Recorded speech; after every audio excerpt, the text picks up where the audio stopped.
One thing that we have to be careful now is when we copy arrays, right? So you might be tempted. So let me go here and say create a copy of the array.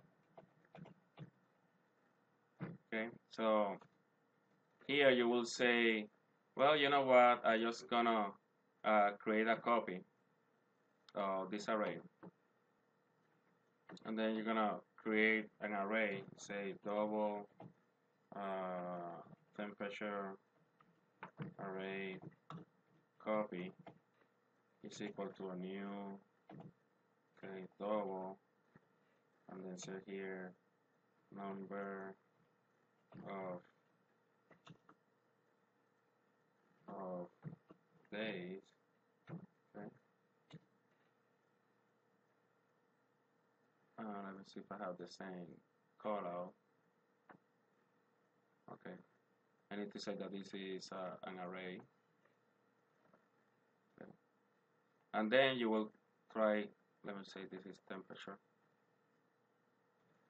and then here you're gonna copy and say that temperature copy array is equal to temp day.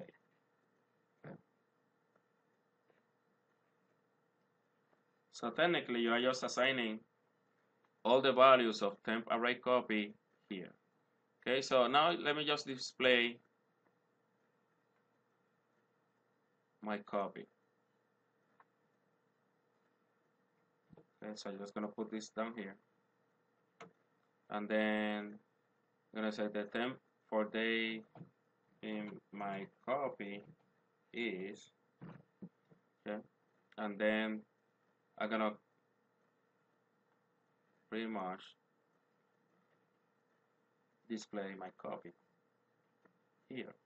Okay, I don't need to declare temp copy anymore. It's already declared on the top. And then, so I'm just gonna initialize this to 0. Okay, actually I don't even need this.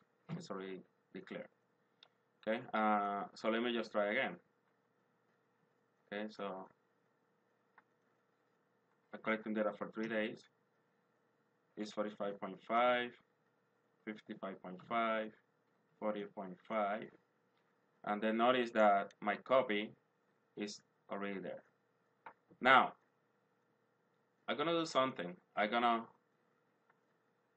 change one value for temp day, the second day, which is temp day 1. I'm gonna say that that's equal to 1,000 degrees. Okay, something really hot.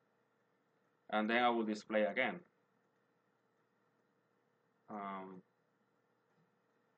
After my change for temp day. Okay.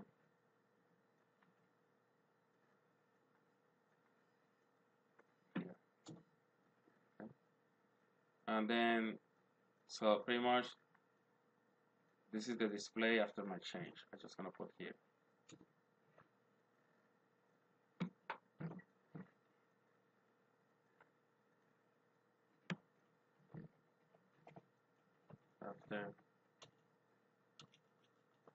After change. Okay. And then I'm just gonna run it. 45.5, 55. Oh, sorry, because the number of days is 3. 3, 45.5, 55.5, 50.1. And notice that after my change, my copy also changed its value. Okay, why is that? Because they both, when you are copying an array, pretty much what you're doing is you are copying memory locations. Okay, so here my copy is going to point to the same memory location, and then if I make any changes in my first list, it's going to be affected in the second list. So what you want to do is that you want to use a method for that.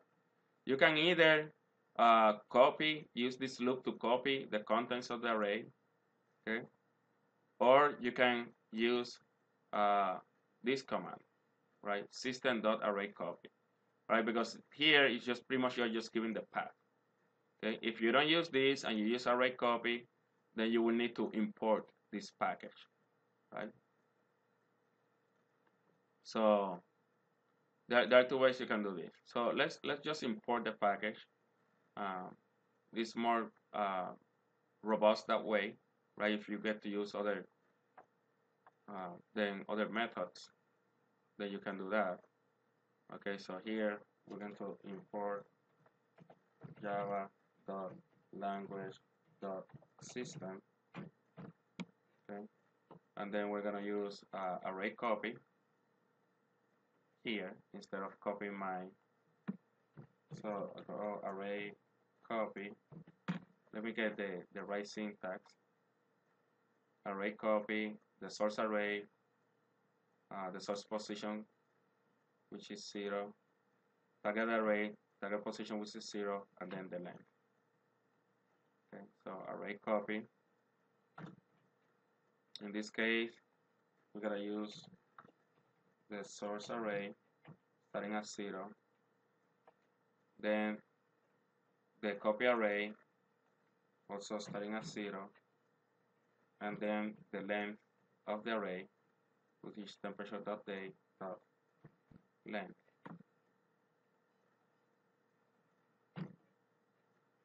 Okay.